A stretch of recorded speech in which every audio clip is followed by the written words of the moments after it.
Yon guys, di ba gumamit ako ng gas treatment dito sa aking motorsiklo. Grabe guys, sobrang legit guys. May ganito ko lang, bali kaninang umaga, hindi ko lang guys na videohan talaga.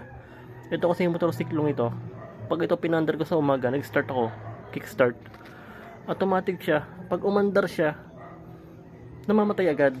Kaya nakakailang start ako, siguro mga 3 to 4 times ako nag-start para lang siya uminit. Pag uminit, doon pala siya gaganda. Pero kanina guys, hindi ko lang talaga na videohan. Pag start ko, unang start, umandar na agad. Legit guys, legit yung gas treatment na yun.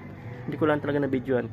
Kasi nga, lagay na ang loob ko kahapon sa pagbibideo ko na. Sabi ko, walang nagbago, parang normal lang.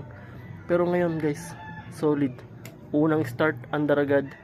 Tapos tuloy-tuloy na. Kahit sa stoplight. Pag sa stoplight guys, namamatayan ako. Pero ito, pag hindi ko ng stoplight, hindi namamatay ang makina.